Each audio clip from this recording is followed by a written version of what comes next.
سورہ فاطر. سورہ فاطر کا تعارف. مقام نزول. سورہ فاطر مکہ مکرمہ میں نازل ہوئی ہے. رکوع اور آیات کی تعداد اس میں 5 رکوع اور 45 آیتیں ہیں. فاطر نام رکھنے کی وجہ. فاطر کا معنی ہے بنانے والا، اور اس سورت کی پہلی آیت میں اللہ تعالیٰ کا یہ وصف بیان کیا گیا ہے کہ وہ آسمانوں اور زمینوں کو بنانے والا ہے، اور اس مناسبت سے اسے سورہ فاطر کہتے ہیں. نیز اس سورت کو سورہ ملائکہ بھی کہتے ہیں کیونکہ اس کی پہلی آیت میں فرشتوں کا ذکر ہے. سورہ فاطر کے مضامین. اس سورت کا مرکزی مضمون یہ ہے کہ اس میں اللہ تعالیٰ کو ایک ماننے کی دعوت دی گئی، اور اللہ تعالیٰ کے واحد اور موجود ہونے، مردوں کو زندہ کرنے پر قادر ہونے پر دلائل دیے گئے ہیں. نیز اس میں مزید یہ چیزیں بیان کی گئی ہیں. نمبر 1، کفار مکہ کے جھٹلانے پر نبی پاک علیہ الصلوۃ والسلام کو تسلی دی گئی ہے. نمبر 2، شیطان کے فریب اور دھوکہ دہی سے بچنے کا حکم دیا، اور یہ بتایا گیا کہ شیطان تمہارا دشمن ہے، تم بھی اسے دشمن سمجھو. نمبر 3، اللہ تعالیٰ کی قدرت کے آثار بیان کیے گئے ہیں.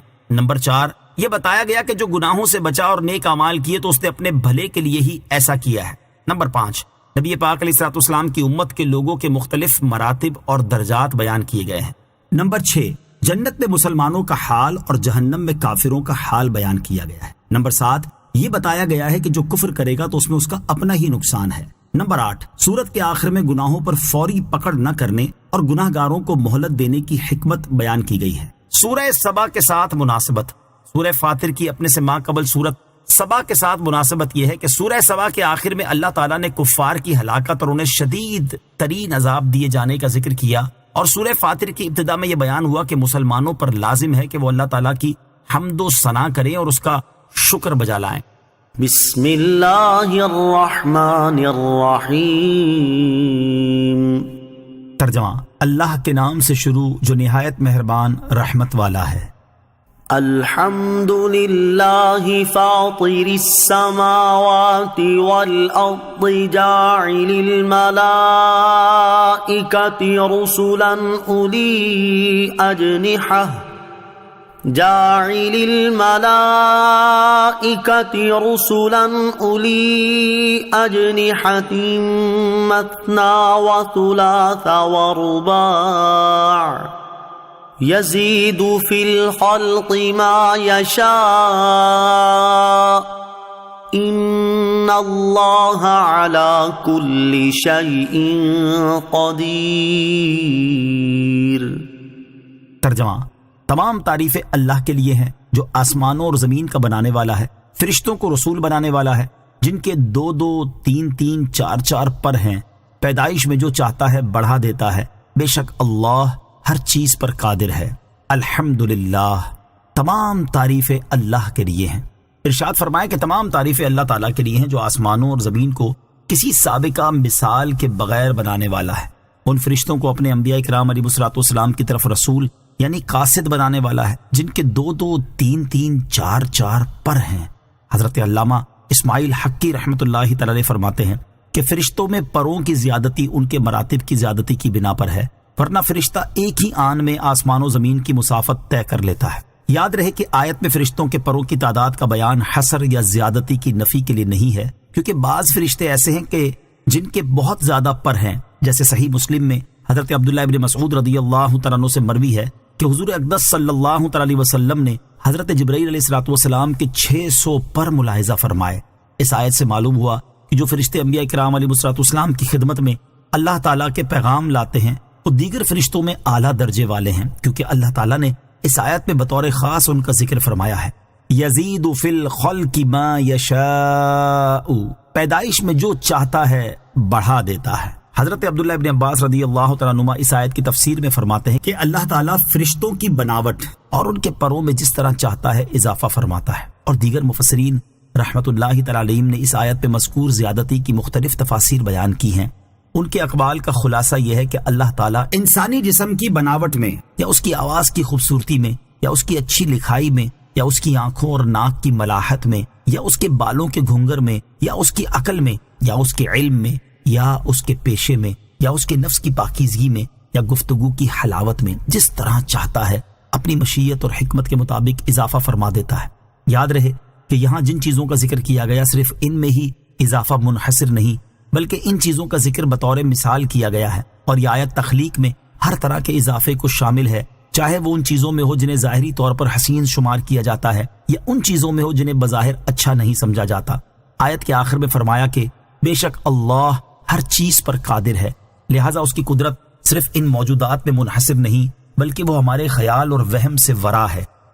ما يفتح اللہ للناس من رحمت فلا ممسک لها وما يمسک فلا مرسل له من بعده وهو العزیز الحکیم۔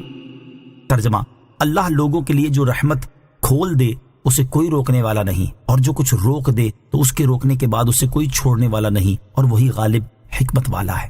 ما یفتح اللہ للناس من رحمت فلا ممسک لها، اللہ لوگوں کے لیے جو رحمت کھول دے اسے کوئی روکنے والا نہیں۔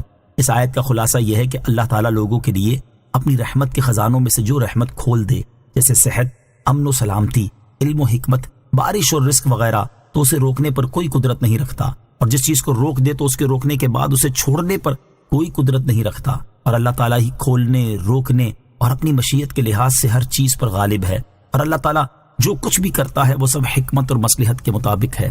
فرض نماز کے بعد پڑھا جانے والا وظیفہ صحیح بخاری اور صحیح مسلم کی حدیث میں ہے کہ نبی کریم صلی اللہ تعالی علیہ وآلہ وسلم ہر فرض نماز کے بعد یوں کہا کرتے: لا الہ الا اللہ وحدہ لا شریک لہ لہ الملک ولہ الحمد وہو علی کل شیء قدیر اللہم لا مانع لما اعطیت ولا معطی لما منعت ولا ينفع ذا الجد منک الجد، یعنی اللہ کے سوا کوئی معبود نہیں، وہ اکیلا ہے، اس کا کوئی شریک نہیں، اس کی بادشاہی ہے اور اسی کے لیے سب تعریفیں ہیں، اور وہ ہر چیز پر قدرت رکھتا ہے۔ اے اللہ عز و جل، جو تو دے اسے کوئی روکنے والا نہیں، اور جو تو روکے اسے کوئی دینے والا نہیں، اور کسی دولت مند کو تیرے مقابلے پر دولت نفع نہ دے گی۔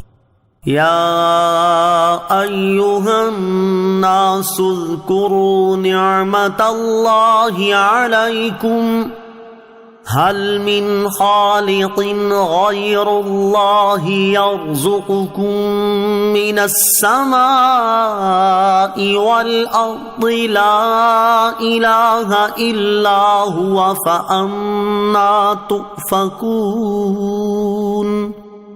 ترجمہ، اے لوگو، اپنے اوپر اللہ کا احسان یاد کرو۔ کیا اللہ کے سوا اور بھی کوئی خالق ہے جو آسمان اور زمین سے تمہیں روزی دیتا ہے؟ اس کے سوا کوئی معبود نہیں، تو تم کہاں الٹے پھرے جاتے ہو؟ یا ایہا الناس اذکروا نعمت اللہ علیکم، اے لوگو، اپنے اوپر اللہ کا احسان یاد کرو۔ اس آیت میں اجمالی طور پر اپنی نعمتیں بیان کرتے ہوئے اللہ تعالیٰ نے ارشاد فرمایا کہ اے لوگو، اپنے اوپر اللہ تعالیٰ کا احسان یاد کرو کہ اس نے تمہارے لیے زمین کو فرش بنایا، آسمان کو بغیر کسی ستون کے قائم کیا، اپنی راہ بتانے اور حق کی دعوت دینے کے لیے رسولوں علیہ الصلوۃ والسلام کو بھیجا، اور تم پر رزق کے دروازے کھولے۔ کیا اللہ تعالیٰ کے سوا اور بھی کوئی خالق ہے جو آسمان سے بارش برسا کر اور زمین سے طرح طرح کے نباتات پیدا کر کے تمہیں روزی دیتا ہے؟ اس کے سوا کوئی معبود نہیں، تو تم کہاں الٹے پھرے جاتے ہو؟ اور یہ جانتے ہوئے کہ وہی خالق اور رازق ہے، ایمان اور توحید سے کیوں پھرتے ہو؟ وَإِن يُكَذِّبُوكَ فَقَدْ كُذِّبَتْ رُسُلٌ مِّن قَبْلِكَ وَإِلَى اللَّهِ تُرْجَعُ الْأُمُورُ۔ ترجمہ، اور اگر یہ تمہیں جھٹلاتے ہیں تو بے شک تم سے پہلے کتنے ہی رسول جھٹلائے گئے، اور سب کام اللہ ہی کی طرف پھیرے جاتے ہیں۔ وَإِن يُكَذِّبُوكَ، اور اگر یہ تمہیں جھٹلاتے ہیں۔ اس آیت میں اللہ تعالیٰ نے اپنے حبیب علیہ الصلوۃ والسلام کو تسلی دیتے ہوئے ارشاد فرمایا کہ اے پیارے حبیب صلی اللہ تعالی علیہ وآلہ وسلم، کفار پر حجتیں قائم کر دینے کے باوجود بھی اگر یہ تمہیں جھٹلاتے ہیں اور تمہاری نبوت اور رسالت کو نہیں مانتے، اور توحید مرنے کے بعد اٹھائے جانے، حساب اور عذاب کا انکار کرتے ہیں، تو آپ تسلی رکھیں اور ان کے جھٹلانے پر غم نہ کریں۔ بے شک آپ سے پہلے کتنے ہی رسول جھٹلائے گئے، تو جس طرح انہوں نے صبر کیا آپ بھی صبر فرمائیے، کیونکہ کفار کا انبیاء کرام علیہ الصلوۃ والسلام کے ساتھ شروع سے یہی دستور چلا آ رہا ہے، اور سب کام بالآخر اللہ تعالیٰ ہی کی طرف پھیرے جاتے ہیں، تو وہ آخرت میں جھٹلانے والوں کو سزا دے گا اور رسولوں کی مدد فرمائے گا۔ يا أيها الناس إن وعد الله حق فلا تغرنكم الحياة الدنيا ولا يغرنكم بالله الغرور۔ ترجمہ: اے لوگو، بے شک اللہ کا وعدہ سچا ہے، تو ہرگز دنیا کی زندگی تمہیں دھوکہ نہ دے، اور ہرگز بڑا فریبی تمہیں اللہ کے بارے میں فریب نہ دے۔ یا ایہا الناس ان وعد اللہ حق، اے لوگو، بے شک اللہ کا وعدہ سچا ہے۔ اس آیت میں اللہ تعالیٰ نے نصیحت کرتے ہوئے ارشاد فرمایا کہ اے لوگو، بے شک اللہ تعالیٰ کا وعدہ سچا ہے، قیامت ضرور آنی ہے، مرنے کے بعد ضرور اٹھنا ہے، اعمال کا حساب یقیناً ہوگا، اور ہر ایک کو اس کے کیے کی جزا بے شک ملے گی۔ تو ہرگز دنیا کی زندگی تمہیں دھوکہ نہ دے کہ اس کی لذتوں میں مشغول ہو کر تم آخرت کو بھول جاؤ۔ دنیا کی زندگی سے دھوکہ نہ کھائیں۔ دنیا کی زندگی کے بارے میں اللہ تعالیٰ ارشاد فرماتا ہے: اعلموا انما الحیاة الدنیا لعب ولہو وزینۃ وتفاخر بینکم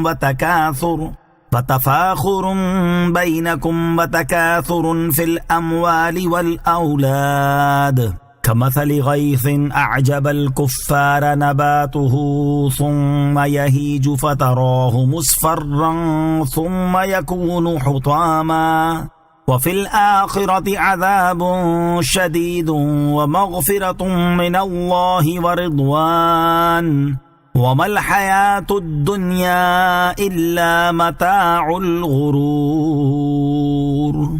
ترجمہ: جان لو کہ دنیا کی زندگی تو صرف کھیل کود اور زینت اور آپس میں فخر و غرور کرنا اور مال اور اولاد میں ایک دوسرے پر زیادتی چاہنا ہے۔ دنیا کی زندگی ایسی ہے جیسے وہ بارش جس کا اگایا ہوا سبزہ کسانوں کو اچھا لگتا ہے، پھر وہ سبزہ سوکھ جاتا ہے تو تم اسے زرد دیکھتے ہو، پھر وہ پامال کیا ہوا بیکار ہو جاتا ہے، اور آخرت میں سخت عذاب بھی ہے اور اللہ کی طرف سے بخشش اور اس کی رضا بھی، اور دنیا کی زندگی تو صرف دھوکے کا سامان ہے۔ اور ارشاد فرماتا ہے: کل نفس ذائقۃ الموت وانما توفون اجورکم یوم القیامہ فمن زحزح عن النار وادخل الجنة فقد فاز وما الحیاة الدنیا الا متاع الغرور۔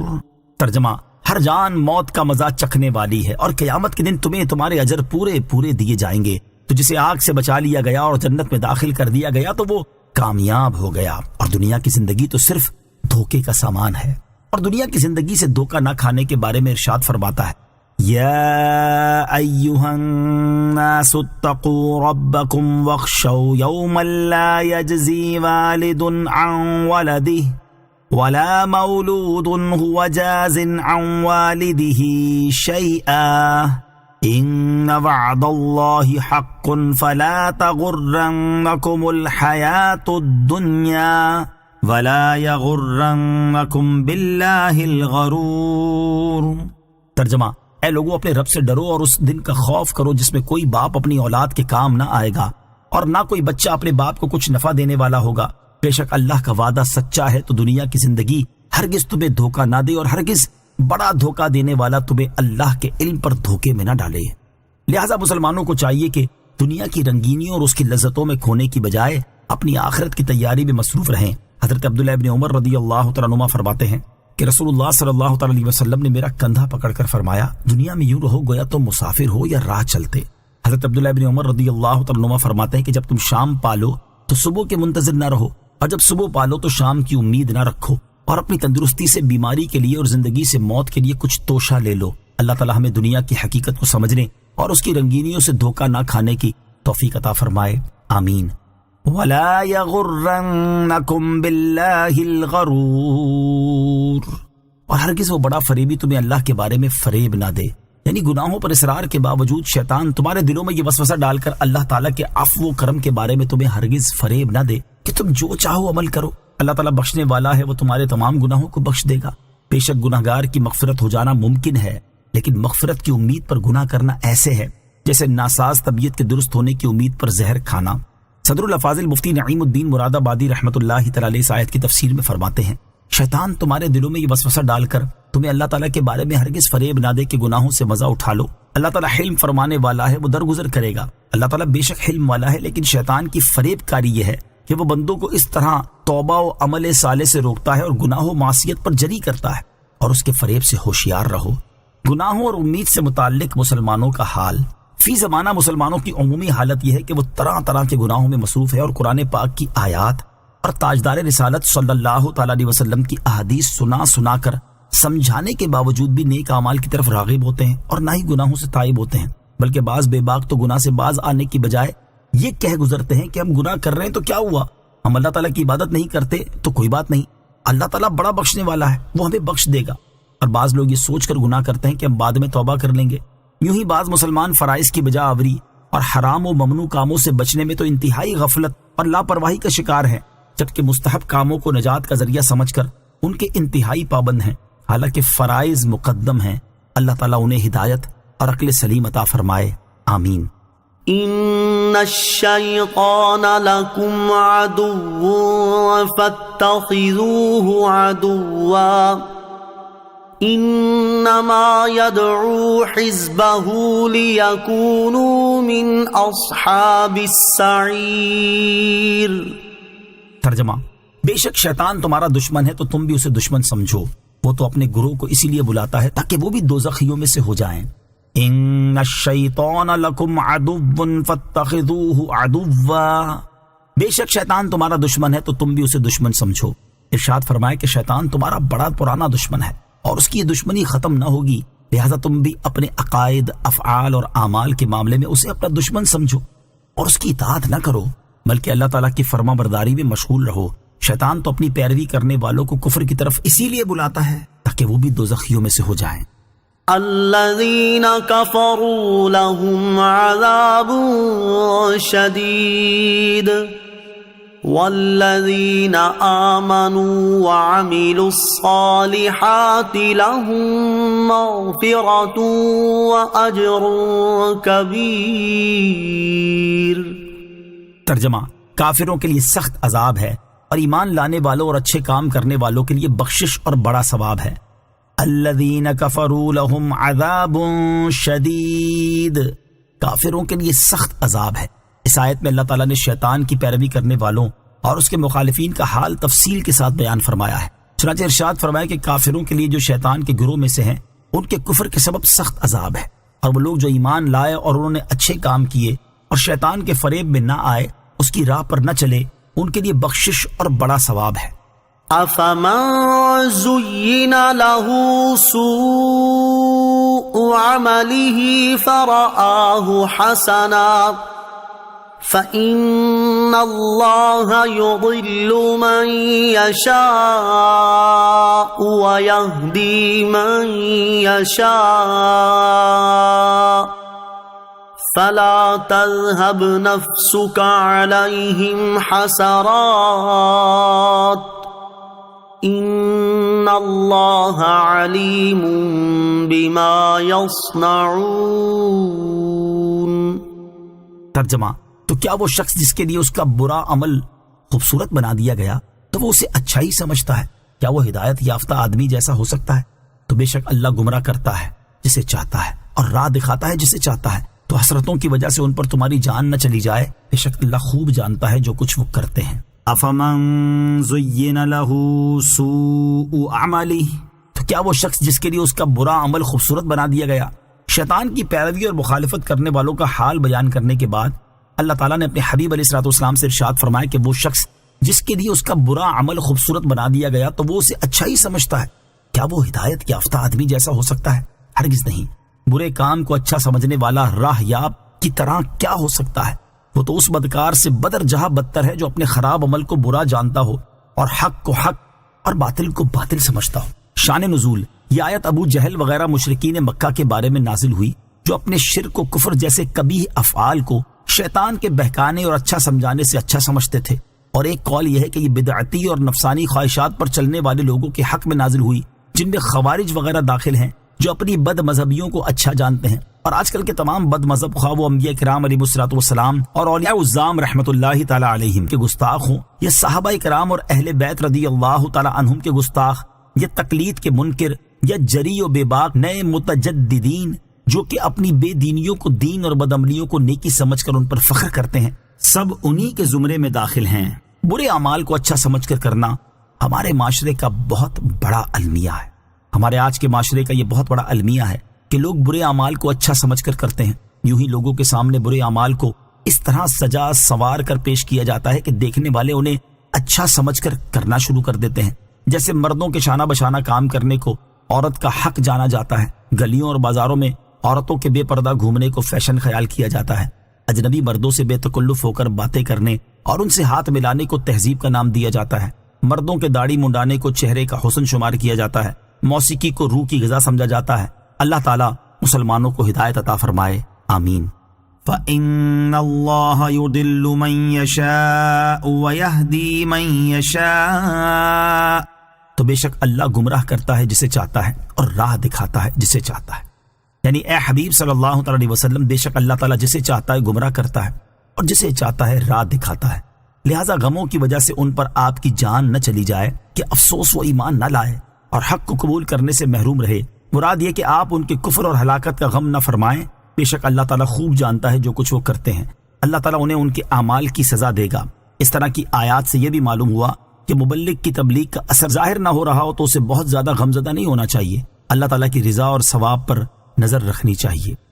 واللہ الذی ارسل الریاح فتثیر سحابا فسقناہ الى بلد میت فأحیینا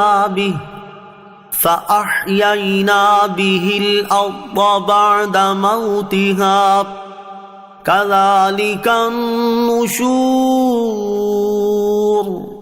ترجمہ، اور اللہ ہی ہے جس نے ہوائیں بھیجیں تو وہ ہوائیں بادل کو ابھارتی ہیں، پھر ہم اسے کسی مردہ شہر کی طرف رواں کرتے ہیں تو اس کے سبب ہم زمین کو اس کی موت کے بعد زندہ فرماتے ہیں۔ یوں ہی حشر میں اٹھنا ہے۔ واللہ الذی ارسل الریاح، اور اللہ ہی ہے جس نے ہوائیں بھیجی۔ اس آیت میں اللہ تعالیٰ نے بنجر زمین کو سر سبز و شاداب کرنے سے مردوں کو اٹھائے جانے پر استدلال فرمایا ہے۔ چنانچہ ارشاد فرمایا کہ اللہ تعالیٰ ہی ہے جس نے ہوائیں بھیجی تو وہ ہوائیں بادل کو ابھارتی ہیں، پھر ہم اسے کسی مردہ شہر کی طرف رواں کرتے ہیں جس میں سبزہ اور کھیتی نہیں، اور خشک سالی سے وہاں کی زمین بے جان ہو گئی ہے، تو اس بادل سے نازل ہونے والی بارش کے سبب ہم زمین کو اس کے مرنے یعنی خشک ہونے کے بعد زندہ فرماتے ہیں اور اس کو سرسبز و شاداب کر دیتے ہیں۔ اس سے ہماری قدرت ظاہر ہے، اور جس طرح ہم خشک زمین کو سرسبز و شاداب کرتے ہیں اسی طرح حشر میں مردوں کو اٹھائیں گے۔ حضور سید المرسلین صلی اللہ تعالی علیہ وسلم سے ایک صحابی رضی اللہ تعالیٰ عنہ نے عرض کیا کہ اللہ تعالیٰ مردے کس طرح زندہ فرمائے گا، مخلوق میں اس کی کوئی نشانی ہو تو ارشاد فرمائے۔ نبی اکرم علیہ الصلوۃ والسلام نے ارشاد فرمایا، کیا تیرا کسی ایسے جنگل میں سے گزر ہوا ہے جو خشک سالی سے بے جان ہو گیا ہو اور وہاں سبزے کا نام و نشان نہ رہا ہو؟ پھر کبھی اس جنگل میں گزر ہوا ہو اور اس کو ہرا بھرا لہلہاتا پایا ہو؟ صحابی رسول نے عرض کی، بے شک ایسا دیکھا ہے۔ حضور اقدس علیہ الصلوۃ والسلام نے فرمایا، ایسے ہی اللہ تعالیٰ مردوں کو زندہ کرے گا اور مخلوق میں یہ اس کی نشانی ہے۔ اس آیت سے معلوم ہوا کہ قیاس برحق ہے کہ اللہ تعالیٰ نے اس عالم کے حالات پر اس عالم کے حالات کو قیاس کرنے کا حکم فرمایا۔ من كان يريد العزة فلله العزة جميعا إليه يصعد الكلم الطيب والعمل الصالح يرفعه والذين يمكرون السيئات لهم عذاب شديد ومكر أولئك هو يبور۔ ترجمہ، جو عزت کا طلبگار ہو تو ساری عزت اللہ ہی کے پاس ہے، پاکیزہ کلام اسی کی طرف بلند ہوتا ہے اور نیک عمل کو وہ بلند کرتا ہے، اور وہ لوگ جو برے مکر و فریب کرتے ہیں ان کے لیے سخت عذاب ہے اور ان کا مکر و فریب برباد ہوگا۔ من کان یرید العزت فللہ العزت جمیعا، جو عزت کا طلبگار ہو تو ساری عزت تو اللہ کے پاس ہے۔ کفار بتوں سے عزت طلب کیا کرتے تھے اور منافقین کافروں کے پاس عزت ڈھونڈتے تھے، جیسا کہ سورہ نساء میں ارشاد باری تعالی ہے، الذین یتخذون الکافرین اولیاء من دون المؤمنین ایبتغون عندهم العزة فإن العزة للہ جمیعا۔ ترجمہ، وہ جو مسلمانوں کو چھوڑ کر کافروں کو دوست بناتے ہیں، کیا یہ ان کے پاس عزت ڈھونڈتے ہیں؟ تو تمام عزتوں کا مالک اللہ ہے۔ تو یہاں آیت میں اللہ تعالیٰ نے واضح فرما دیا کہ دنیا اور آخرت میں صرف وہی عزت کا مالک ہے جسے چاہے عزت دے، لہٰذا جو عزت کا طلبگار ہو وہ اللہ تعالیٰ سے عزت طلب کرے، کیونکہ ہر چیز اس کے مالک ہی سے طلب کی جاتی ہے۔ اور یہ بات قطعی ہے کہ حقیقی عزت طلب کرنے کا ذریعہ ایمان اور اعمال صالحہ ہیں۔ الیہ یصعد الکلم الطیب، پاکیزہ کلام اسی کی طرف بلند ہوتا ہے، یعنی پاکیزہ کلام اس کی قبولیت اور رضا کے محل تک پہنچتا ہے۔ پاکیزہ کلمات سے کیا مراد ہے؟ پاکیزہ کلام سے مراد کلمہ توحید، تسبیح و تحمید اور تکبیر وغیرہ ہیں، جیسا کہ امام حاکم رحمۃ اللہ تعالی علیہ کی مستدرک میں اور امام بہقی رحمۃ اللہ تعالی علیہ کی شعب الایمان میں ذکر کردہ روایت میں ہے۔ اور حضرت عبداللہ ابن عباس رضی اللہ تعالی عنہ نے کلمہ طیبہ کی تفسیر میں فرمایا کہ اس سے مراد ذکر ہے، اور بعض مفسرین نے اس سے قرآن اور دعا بھی مراد لی ہے، اور اسی میں نیکی کی دعوت کے لیے ادا کیے جانے والے کلمات بھی داخل ہیں۔ والعمل الصالح یرفعہ، اور نیک عمل کو وہ بلند کرتا ہے۔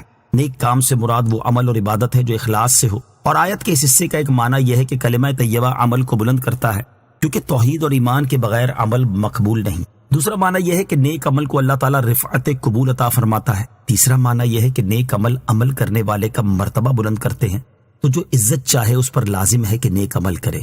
عمل کرنے سے پہلے اس پر غور کر لیا جائے۔ حضرت مالک بن سعد رحمۃ اللہ تعالی سے مروی ہے کہ ایک آدمی اللہ تعالیٰ کے فرائض میں سے ایک فرض پر عمل کرتا ہے، جبکہ دیگر فرائض کو اس نے ضائع کر دیا، تو شیطان اسے اس ایک فرض کے بارے میں لگاتار امیدیں دلاتا رہتا ہے، اور اس کے لیے وہ عمل مزین کرتا رہتا ہے، یہاں تک کہ وہ جنت کے علاوہ اور کوئی چیز نہیں دیکھتا۔ لہٰذا تم کوئی بھی عمل کرنے سے پہلے غور کر لو کہ تم اس عمل کے ذریعے کیا چاہتے ہو۔ اگر وہ عمل خالص اللہ تعالیٰ کے لیے ہو تو اسے کر لو، اور اگر کسی اور کے لیے ہو تو اپنے نفس کو مشقت میں مت ڈالو کہ تمہیں اس سے کچھ نہیں ملے گا، کیونکہ اللہ تعالیٰ وہی عمل قبول فرماتا ہے جو خالص اسی کے لیے کیا جائے۔ اللہ تعالیٰ ارشاد فرماتا ہے، الیہ یصعد الکلم الطیب والعمل الصالح یرفعہ۔ ترجمہ، پاکیزہ کلام اسی کی طرف بلند ہوتا ہے اور نیک عمل کو وہ بلند کرتا ہے۔ والذین یمکرون السیئات، اور وہ لوگ جو برے مکر و فریب کرتے ہیں۔ اس آیت میں مکر کرنے والوں سے مراد وہ قریش ہیں جنہوں نے دار الندوہ میں جمع ہو کر نبی کریم علیہ الصلوۃ والسلام کے بارے میں قید کرنے، قتل کرنے اور جلا وطن کرنے کے مشورے کیے تھے۔ اس کا تفصیلی بیان سورہ انفال کی آیت نمبر 130 کی تفسیر میں ہو چکا ہے۔ آیت کا خلاصہ یہ ہے کہ وہ لوگ جو برے مکر و فریب کرتے ہیں ان کے لیے دنیا و آخرت میں سخت عذاب ہے، اور ان کا مکر و فریب برباد ہوگا اور وہ اپنے فریب میں کامیاب نہ ہوں گے۔ چنانچہ ایسا ہی ہوا۔ حضور سید المرسلین صلی اللہ تعالی علیہ وآلہ وسلم ان کے شر سے محفوظ رہے، اور انہوں نے اپنی مکاریوں کی سزائیں پائیں کہ بدر میں قید بھی ہوئے، قتل بھی کیے گئے اور مکہ مکرمہ سے نکالے بھی گئے۔ واللہ خلقکم من تراب ثم من نطفة ثم جعلکم ازواجا وما تحمل من انثى ولا تضع الا بعلمه وما يعمر من معمر ولا ينقص من عمره إلا في كتاب إن ذلك على الله يسير۔ ترجمہ، اور اللہ نے تمہیں مٹی سے بنایا، پھر پانی کی بوند سے، پھر تمہیں جوڑے جوڑے کیا، اور کوئی مادہ اللہ تعالیٰ کے علم کے بغیر نہ حاملہ ہوتی ہے اور نہ ہی بچہ جنتی ہے، اور جس بڑی عمر والے کو عمر دی جائے یا جس کسی کی عمر کم رکھی جائے، یہ سب ایک کتاب میں ہے۔ بے شک یہ اللہ پر بہت آسان ہے۔ واللہ خلقکم من تراب، اور اللہ نے تمہیں مٹی سے بنایا۔ اس آیت میں اللہ تعالیٰ نے پہلے اپنی قدرت کا بیان فرمایا کہ اللہ تعالیٰ نے تمہاری اصل حضرت آدم علیہ السلام کو مٹی سے بنایا، پھر ان کی نسل کو پانی کی بوند سے بنایا، پھر تمہیں مرد و عورت دو جوڑے بنایا۔ اس کے بعد کمال علم کا ذکر فرمایا کہ اللہ تعالیٰ رحم میں ہر بچے کی تخلیق سے پہلے بلکہ بعد کے بھی تمام حالات سے خبردار ہے۔ پھر اپنے ارادے کے نفاذ کو بیان کرتے ہوئے فرمایا کہ جس بڑی عمر والے کو عمر دی جائے یا جس کسی کی عمر کم رکھی جائے، یہ سب ایک کتاب یعنی لوح محفوظ میں لکھا ہوا ہے۔ تو جب اللہ تعالیٰ ہی قادر، عالم اور ارادے والا ہے اور بتوں میں قدرت، علم اور ارادہ کچھ بھی نہیں، تو وہ عبادت کے مستحق کس طرح ہو سکتے ہیں؟ ان ذلک علی اللہ یسیر، بے شک یہ اللہ پر بہت آسان ہے۔ اس میں اشارہ کی تفسیر میں ایک احتمال یہ ہے کہ مٹی سے انسان کو بنانا اللہ تعالیٰ پر بہت آسان ہے۔ دوسرا احتمال یہ ہے کہ مادہ کے حاملہ ہونے اور بچہ جننے کے حالات سے خبردار ہونا اللہ تعالیٰ پر بہت آسان ہے۔ تیسرا احتمال یہ ہے کہ کسی کو زیادہ یا کم عمر دینا اللہ تعالیٰ پر بہت آسان ہے۔ نیز اس آیت کا یہ معنی بھی بیان کیا گیا ہے کہ بے شک عمل اور عمر کو لکھ دینا اللہ تعالیٰ پر بہت آسان ہے، اور حقیقتاً ساری چیزیں اللہ تعالیٰ کے لیے آسان ہیں۔ وما يستوي البحران هذا عذب فرات سائغ شرابه وهذا ملح أجاج ومن كل تأكلون لحما طريا وتستخرجون حلية تلبسونها وَتَرَى الْفُلْكَ فِيهِ مَوَاخِرَ لِتَبْتَغُوا مِنْ فَضْلِهِ وَلَعَلَّكُمْ تَشْكُرُونَ۔ ترجمہ، اور دونوں سمندر برابر نہیں، یہ میٹھا خوب میٹھا ہے، اس کا پانی خوشگوار ہے، اور یہ دوسرا نمکین بہت کڑوا ہے، اور ہر ایک سے تم تازہ گوشت کھاتے ہو اور وہ زیور نکالتے ہو جسے تم پہنتے ہو، اور تو کشتیوں کو اس میں پانی کو چیرتے ہوئے دیکھے گا تاکہ تم اس کا فضل تلاش کرو اور تاکہ تم شکر ادا کرو۔ وما يستوي البحران، اور دونوں سمندر برابر نہیں۔ اس آیت میں اللہ تعالیٰ نے مومن اور کافر کے بارے میں ایک مثال بیان فرمائی ہے۔ اس کا خلاصہ یہ ہے کہ جس طرح کھاری اور میٹھے سمندر بعض فوائد میں اگرچہ یکساں ہیں، لیکن پانی ہونے میں ایک جیسے ہونے کے باوجود دونوں برابر نہیں، کیونکہ پانی سے جو اصل مقصود ہے اس میں یہ مختلف ہیں۔ اسی طرح مومن اور کافر انسان ہونے میں ایک جیسے ہونے کے باوجود برابر نہیں، اگرچہ بعض صفات جیسے شجاعت اور سخاوت میں یکساں ہوں، کیونکہ یہ دونوں ایک عظیم خاصیت میں مختلف ہیں، اور وہ عظیم خاصیت یہ ہے کہ مومن اپنی اصل فطرت یعنی اسلام پر قائم ہے، جبکہ کافر اس پر قائم نہیں۔ پانی پیتے وقت کی ایک دعا حضرت ابو جعفر رضی اللہ تعالیٰ عنہ فرماتے ہیں، نبی کریم علیہ الصلوۃ والسلام جب پانی پیتے تو فرماتے، الحمدللہ الذی جعلہ عذبا فراتا برحمتہ وَلَمْ يَجْعَلْهُ مَالِحًا أُجَاجًا بِذُنُوبِنَا، تمام تعریفیں اللہ تعالیٰ کے لیے جس نے اس پانی کو اپنی رحمت سے میٹھا خوب میٹھا بنایا ہے اور ہمارے گناہوں کی وجہ سے نمکین اور بہت کڑوا نہیں بنایا۔ حدیث میں گناہوں کا تذکرہ ہماری تعلیم کے لیے ہے۔ نوٹ، کھاری اور میٹھے سمندروں کا ذکر سورہ فرقان کی آیت نمبر 53 میں بھی گزر چکا ہے۔ وَمِن كُلٍّ تَأْكُلُونَ لَحْمًا طَرِيًّا، اور ہر ایک سے تم تازہ گوشت کھاتے ہو۔ اس آیت میں اللہ تعالیٰ نے سمندر سے حاصل ہونے والے فوائد بیان فرمائے ہیں۔ آیت کا خلاصہ یہ کہ کھاری اور میٹھے دونوں سمندروں میں سے تم مچھلی کا تازہ گوشت کھاتے ہو، اور وہ قیمتی موتی نکالتے ہو جسے تم پہنتے ہو، اور تم کشتیوں کو دریا میں چلتے ہوئے پانی کو چیرتے ہوئے دیکھو گے، اور وہ ایک ہی ہوا میں آتی بھی ہیں جاتی بھی ہیں۔ تمہارے لیے سمندر کی یہ تسخیر اس لیے ہے تاکہ تم تجارتوں میں نفع حاصل کر کے اللہ تعالیٰ کا فضل تلاش کرو، اور تاکہ تم اللہ تعالیٰ کی نعمتوں کی شکر گزاری کرو۔ یاد رہے کہ زیور اگرچہ عورتیں پہنتی ہیں لیکن چونکہ مردوں کے لیے پہنتی ہیں، اس لیے اس کے نفع کی نسبت دونوں کی طرف ہے، جبکہ شرعی مسئلہ یہ ہے کہ مرد کو موتی وغیرہ پہننا جائز ہے جبکہ عورتوں سے مشابہت نہ ہو، اور سونا چاندی پہننا مردوں کے لیے مطلقاً حرام ہے۔ البتہ 4.5 ماشے سے کم وزن کی ایک نگینے والی چاندی کی انگوٹھی مرد پہن سکتا ہے۔ نوٹ، اس آیت کی مزید تفصیل سورہ نحل کی آیت نمبر 14 میں گزر چکی ہے۔ یولج اللیل فی النہار ویولج النہار فی اللیل وسخر الشمس والقمر کل یجری لأجل مسمى ذالکم اللہ ربکم لہ الملک والذین تدعون من دونه ما يملكون من قطمیر۔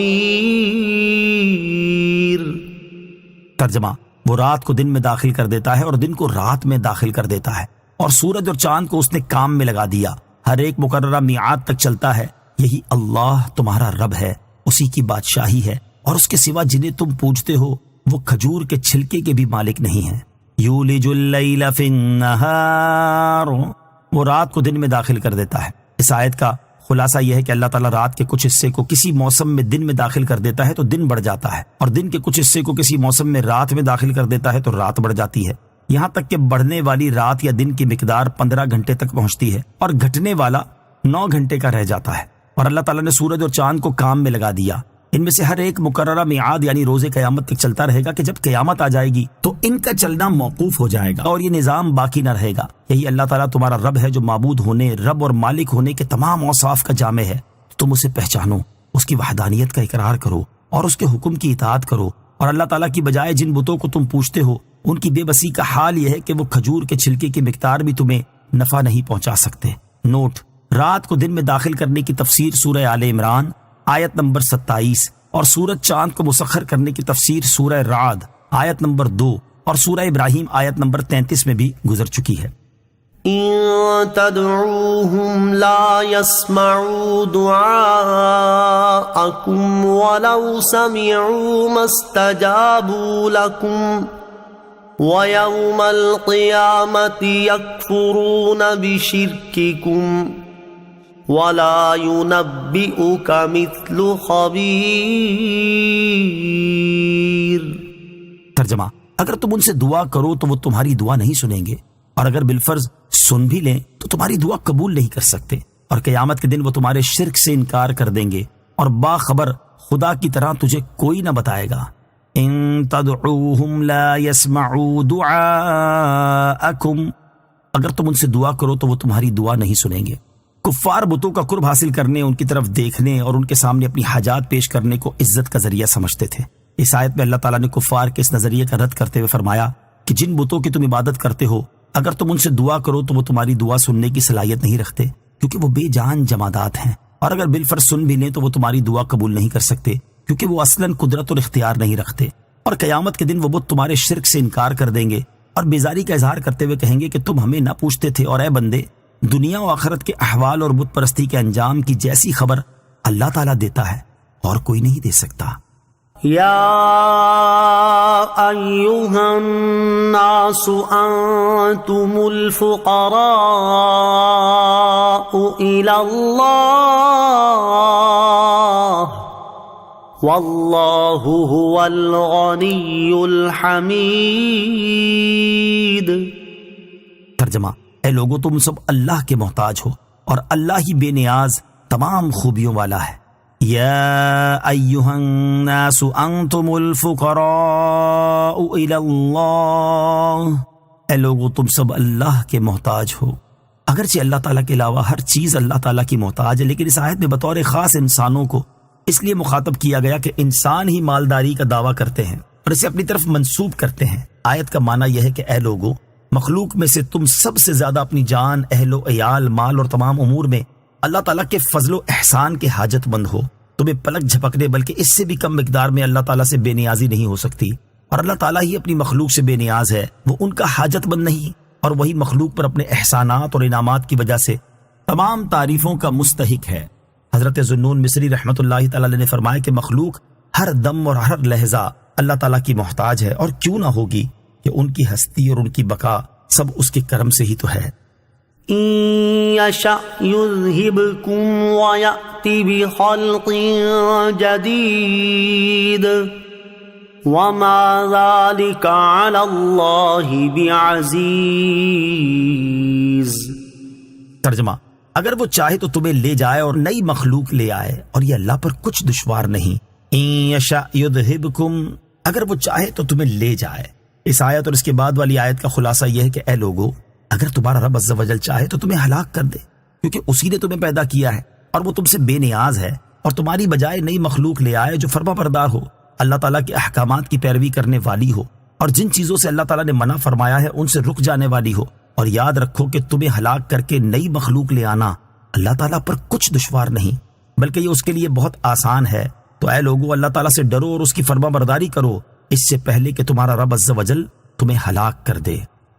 ولا تزر وازرة وزر أخرى وإن تدع مثقلة إلى حملها لا يحمل منه شيء ولو كان ذا قربى انما تنذر الذین یخشون ربهم بالغیب واقاموا الصلاة ومن تزکا فانما یتزکا لنفسه وإلى اللہ المصیر۔ ترجمہ، اور کوئی بوجھ اٹھانے والی جان دوسرے کا بوجھ نہ اٹھائے گی، اور اگر کوئی بوجھ والی جان اپنے بوجھ کی طرف کسی کو بلائے گی تو اس کے بوجھ میں سے کچھ بھی نہیں اٹھایا جائے گا، اگرچہ قریبی رشتہ دار ہو۔ اے نبی، تم انہی لوگوں کو ڈراتے ہو جو بغیر دیکھے اپنے رب سے ڈرتے ہیں اور نماز قائم رکھتے ہیں، اور جس نے پاکیزگی اختیار کی تو بے شک اس نے اپنی ذات کے لیے ہی پاکیزگی اختیار کی، اور اللہ ہی کی طرف پھرنا ہے۔ وَلَا تَزِرُ وَازِرَةٌ وِزْرَ أُخْرَىٰ، اور کوئی بوجھ اٹھانے والی جان دوسرے کا بوجھ نہ اٹھائے گی۔ آیت کے اس حصے کا معنی یہ ہے کہ قیامت کے دن ہر ایک جان پر اسی کے گناہوں کا بوجھ ہوگا جو اس نے کیے ہیں، اور کوئی جان کسی دوسرے کے عوض نہ پکڑی جائے گی، البتہ جو گمراہ کرنے والے ہیں ان کے گمراہ کرنے سے جو لوگ گمراہ ہوئے ان کی تمام گمراہیوں کا بوجھ ان گمراہوں پر بھی ہوگا اور ان گمراہ کرنے والوں پر بھی، جیسا کہ قرآن کریم میں ارشاد ہوا وَلَيَحْمِلُنَّ أَثْقَالَهُمْ وَأَثْقَالًا مَعَ أَثْقَالِهِمْ۔ ترجمہ، اور بے شک ضرور اپنے بوجھ اٹھائیں گے اور اپنے بوجھوں کے ساتھ اور بوجھ اٹھائیں گے، اور در حقیقت یہ ان کی اپنی کمائی ہے، دوسرے کی نہیں۔ حضرت عمر بن احوص رضی اللہ تعالیٰ عنہ فرماتے ہیں، میں نے حجۃ الوداع کے موقع پر نبی کریم علیہ السلام کو لوگوں سے فرماتے ہوئے سنا کہ سن لو، انسان کے جرم کا وبال اسی پر ہے، سن لو، انسان کے جرم کا وبال نہ اس کی اولاد پر ہے اور نہ اس کے باپ پر ہے۔ نوٹ، اس آیت کی مزید تفسیر سورہ انعام آیت نمبر 164 اور سورہ بنی اسرائیل آیت نمبر 15 کے تحت ملاحظہ فرمائیں۔ وَإِن تَدْعُ مُثْقَلَةٌ إِلَى حِمْلِهَا، اور اگر کوئی بوجھ والی جان اپنے بوجھ کی طرف کسی کو بلائے گی۔ آیت کے اس حصے کا معنی یہ ہے کہ قیامت کے دن اگر کوئی گناہگار شخص کسی دوسرے شخص کو بلائے گا تاکہ وہ اس کے گناہوں کا کچھ بوجھ اپنے سر لے لے، تو دوسرا شخص اس کے گناہوں میں سے کچھ بھی اپنے سر نہ لے گا، اگرچہ دوسرا شخص بلانے والے کا قریبی رشتہ دار جیسے بیٹا یا باپ ہو۔ قیامت کے دن قریبی رشتہ داروں کا حال، قیامت کے دن قریبی رشتہ داروں کی حالت بیان کرتے ہوئے ایک اور مقام پر اللہ تعالیٰ ارشاد فرماتا ہے یوم یفر المرء من اخیہ وامہ وابیہ وصاحبتہ وبنیہ لکل امرئ منہم یومئذ شأن یغنیہ۔ ترجمہ، اس دن آدمی اپنے بھائی سے بھاگے گا اور اپنی ماں اور اپنے باپ اور اپنی بیوی اور اپنے بیٹوں سے، ان میں سے ہر ایک کو اس دن ایک ایسی فکر ہوگی جو اسے دوسروں سے لاپرواہ کر دے گی۔ اور ارشاد فرماتا ہے یا ایھا الناس اتقوا ربکم واخشوا یوما لا یجزی والد عن ولدہ ولا مولود هو جاز عن والدہ شیئا۔ ترجمہ، اے لوگو اپنے رب سے ڈرو اور اس دن کا خوف کرو جس میں کوئی باپ اپنی اولاد کے کام نہ آئے گا اور نہ کوئی بچہ اپنے باپ کو کچھ نفع دینے والا ہوگا۔ حضرت عبداللہ ابن عباس رضی اللہ تعالیٰ عنہ فرماتے ہیں کہ قیامت کے دن ماں باپ بیٹے کو لپٹیں گے اور کہیں گے اے ہمارے بیٹے ہمارے کچھ گناہ اٹھا لے، تو وہ کہے گا یہ میرے لیے ممکن نہیں، میرا اپنا بوجھ کیا کم ہے۔ جب قریبی رشتہ داروں کا قیامت کے دن یہ حال ہوگا تو ان کی خاطر گناہ کرنا اور اللہ تعالیٰ کی نافرمانی میں مبتلا ہونا کس قدر نادانی اور حماقت کا کام ہے۔ انما تنذر الذین یخشون ربهم بالغیب، اے نبی تم انہی لوگوں کو ڈراتے ہو جو بغیر دیکھے اپنے رب سے ڈرتے ہیں، یعنی آپ کا اللہ تعالیٰ کے غضب سے ڈرانا صرف انہی لوگوں کو فائدہ دیتا ہے جو بغیر دیکھے اپنے رب عز و جل سے ڈرتے ہیں اور اپنے وقت میں نماز قائم رکھتے ہیں، اور جس نے پاکیزگی اختیار کی یعنی بدیوں سے بچا اور نیک عمل کیے تو بے شک اس نے اپنی ذات کے لیے ہی پاکیزگی اختیار کی کہ اس نیکی کا نفع وہی پائے گا اور اللہ تعالیٰ ہی کی طرف سب کو پھرنا ہے۔ وما يستوي الأعمى والبصير ولا الظلمات ولا النور ولا الظل ولا الحرور۔ ترجمہ، اور اندھا اور دیکھنے والا برابر نہیں، اور نہ اندھیرے اور اجالا، اور نہ سایہ اور تیز دھوپ۔ وما یستوی، اور برابر نہیں۔ اس آیت میں اللہ تعالیٰ نے کافر اور مومن کی ذات میں فرق بتایا کہ کافر ایسا ہے جیسے اندھا اور مومن ایسا ہے جیسے دیکھنے والا، اور یہ دونوں برابر نہیں۔ بعض مفسرین نے اس آیت کے یہ معنی بیان کیے ہیں کہ جاہل اور عالم برابر نہیں، ولا الظلمات، اور نہ اندھیرے۔ اس آیت میں اللہ تعالیٰ نے کافر اور مومن کے اوصاف میں فرق بیان فرمایا کہ کفر ایسے ہیں جیسے اندھیرے اور ایمان ایسا ہے جیسے اجالا، اور یہ دونوں برابر نہیں۔ وَلَا الظِّلُّ، اور نہ سایہ۔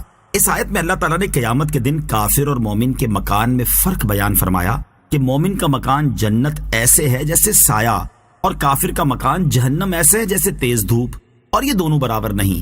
بعض مفسرین نے فرمایا کہ سائے سے مراد حق اور تیز دھوپ سے مراد باطل ہے۔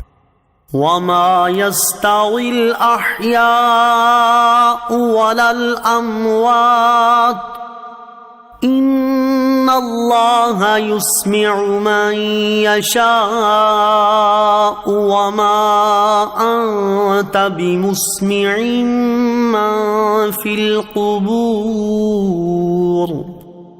إن أنت إلا نذير۔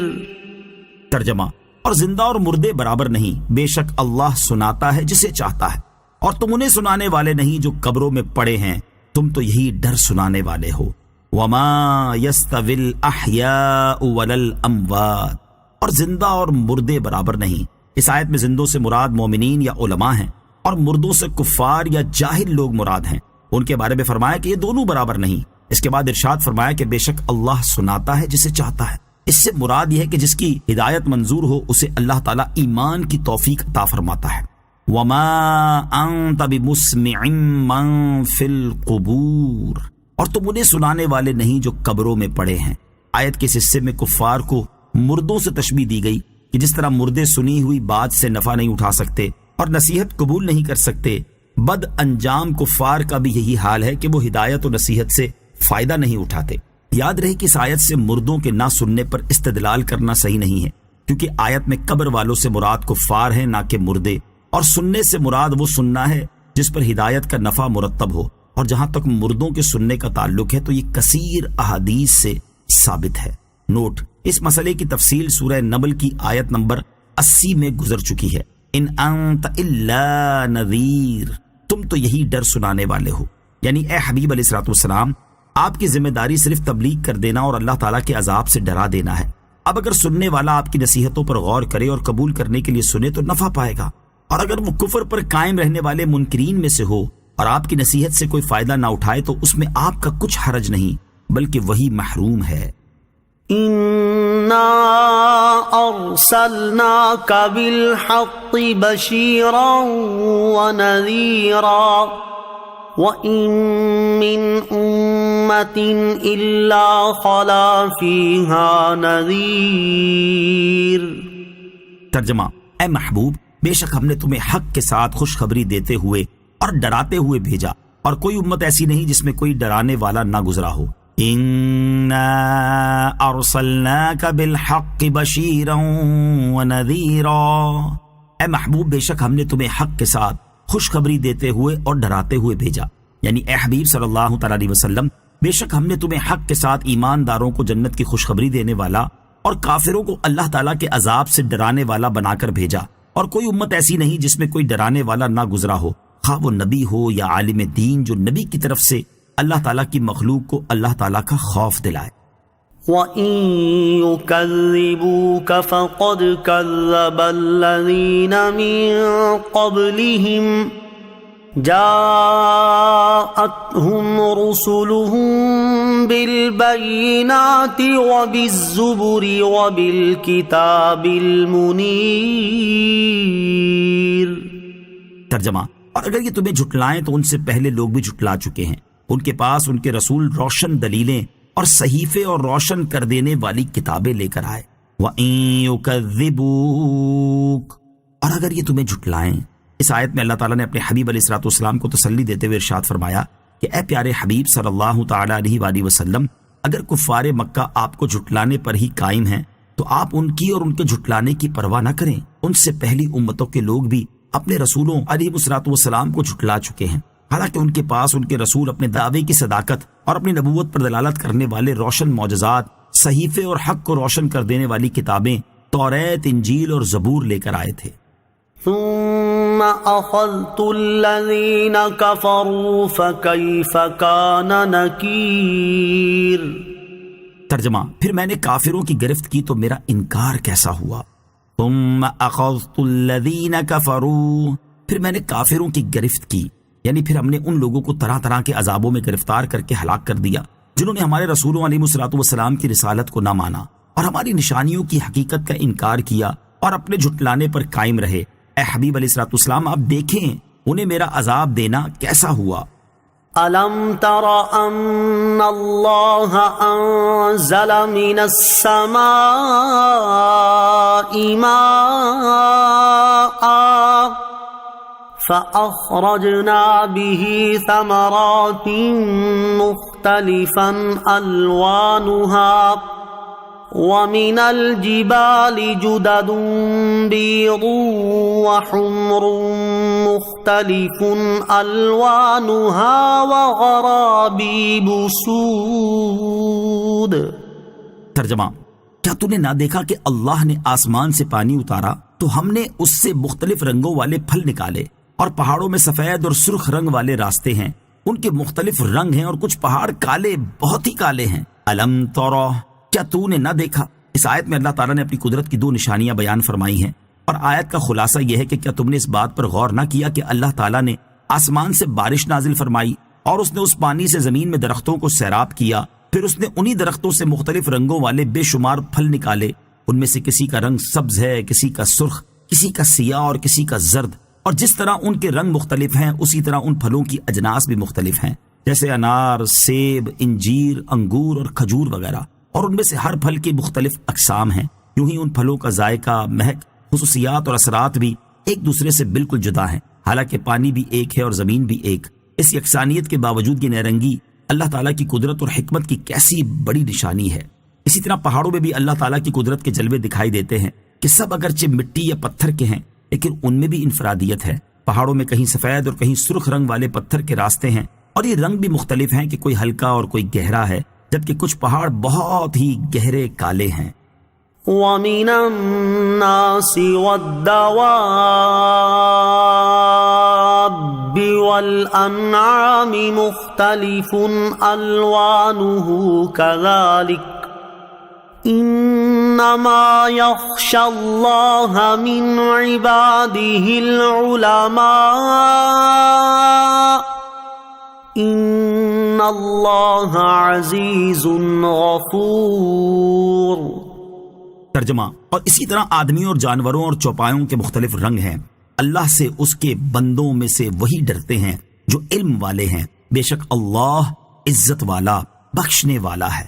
وَمِنَ النَّاسِ وَالدَّوَابِّ وَالْأَنْعَامِ مُخْتَلِفٌ أَلْوَانُهُ كَذَلِكَ، اور اسی طرح آدمیوں اور جانوروں اور چوپایوں کے مختلف رنگ ہیں، یعنی جس طرح پھلوں اور پہاڑوں کے مختلف رنگ ہیں اسی طرح آدمیوں، جانوروں اور چوپایوں کے بھی مختلف رنگ ہیں کہ ان میں سے کسی کا رنگ سرخ اور کسی کا سفید اور کسی کا سیاہ۔ یہ سب اللہ تعالیٰ کے صانع اور مختار ہونے کی دلیل ہیں۔ انما یخشی اللہ من عبادہ العلماء، اللہ سے اس کے بندوں میں سے وہی ڈرتے ہیں جو علم والے ہیں۔ اس آیت کی ابتدا اور اس سے پہلی آیت میں اللہ تعالیٰ نے اپنی قدرت کے نشان اور صنعت کے آثار ذکر کیے جن سے اس کی ذات و صفات پر استدلال کیا جا سکتا ہے۔ اس کے بعد ارشاد فرمایا، اللہ تعالیٰ سے اس کے بندوں میں سے وہی ڈرتے ہیں جو علم والے ہیں اور اس کی صفات کو جانتے اور اس کی عظمت کو پہچانتے ہیں، اور جو شخص جتنا زیادہ اللہ تعالیٰ کی ذات و صفات کا علم رکھتا ہوگا وہ اتنا ہی زیادہ اللہ تعالیٰ سے ڈرتا ہوگا، اور جس کا علم کم ہوگا تو اس کا خوف بھی کم ہوگا۔ حضرت عبداللہ ابن عباس رضی اللہ عنہما نے فرمایا کہ اس آیت سے مراد یہ ہے کہ مخلوق میں سے اللہ تعالیٰ کا خوف اس کو ہے جو اللہ تعالیٰ کے جبروت اور اس کی عزت و شان سے باخبر ہے۔ آیت انما یخشی اللہ من عبادہ العلماء سے حاصل ہونے والی معلومات۔ اس آیت سے 4 باتیں معلوم ہوئی۔ نمبر 1، خوف اور خشیت کا مدار ڈرنے والے کے علم اور اس کی معرفت پر ہے، اور چونکہ مخلوق میں سب سے زیادہ اللہ تعالیٰ کی صفات کی معرفت اور اللہ تعالیٰ کی ذات کے بارے میں علم حضور پرنور علیہ الصلوۃ والسلام کو ہے، اس لیے آپ ہی مخلوق میں سب سے زیادہ اللہ تعالیٰ سے ڈرتے ہیں۔ صحیح بخاری اور صحیح مسلم شریف کی حدیث میں ہے، سرکار دو عالم صلی اللہ تعالی علیہ وآلہ وسلم نے ارشاد فرمایا، اللہ عز و جل کی قسم، میں اللہ تعالیٰ کو سب سے زیادہ جاننے والا ہوں اور سب سے زیادہ اس کا خوف رکھنے والا ہوں۔ نمبر 2، لوگوں کو چاہیے کہ زیادہ سے زیادہ اللہ تعالیٰ کی ذات و صفات کی صحیح طریقے سے معرفت اور علم حاصل کریں تاکہ ان کے دلوں میں اللہ تعالیٰ کا خوف زیادہ ہو۔ نمبر 3، علم والوں کی شان یہ ہے کہ وہ اللہ تعالیٰ سے ڈرتے ہیں، لہٰذا علماء کو عام لوگوں کے مقابلے میں زیادہ اللہ تعالیٰ سے ڈرنا چاہیے۔ اور لوگوں کو بھی اللہ تعالیٰ سے ڈرنے کی ترغیب دینی چاہیے۔ حضرت علی المرتضیٰ کرم اللہ تعالیٰ وجہہ الکریم فرماتے ہیں، صحیح معنوں میں فقیہ وہ شخص ہے جو لوگوں کو اللہ تعالیٰ کی رحمت سے مایوس نہ کرے اور اللہ تعالیٰ کی نافرمانی پر انہیں جری نہ کرے، اللہ تعالیٰ کے عذاب سے انہیں بے خوف نہ کر دے اور قرآن کے بغیر کوئی چیز اسے اپنی طرف راغب نہ کر سکے۔ ایک شخص نے امام شابی رحمۃ اللہ تعالی علیہ سے عرض کی، مجھے فتویٰ دیجیے کہ عالم کون ہے؟ آپ رحمۃ اللہ تعالی علیہ نے فرمایا، عالم تو صرف وہی ہے جو اللہ تعالیٰ سے ڈرتا ہو۔ اور حضرت ربیع بن انس رحمۃ اللہ تعالی علیہ فرماتے ہیں، جس کے دل میں اللہ تعالیٰ کا خوف نہیں وہ عالم نہیں۔ نمبر 4، علم والے بہت مرتبے والے ہیں کہ اللہ تعالیٰ نے اپنی خشیت اور خوف کو ان میں منحصر فرمایا، لیکن یاد رہے کہ یہاں علم والوں سے مراد وہ ہیں جو دین کا علم رکھتے ہوں اور ان کے عقائد و اعمال درست ہوں۔ ان الذين يتلون كتاب الله واقاموا الصلاة وانفقوا مما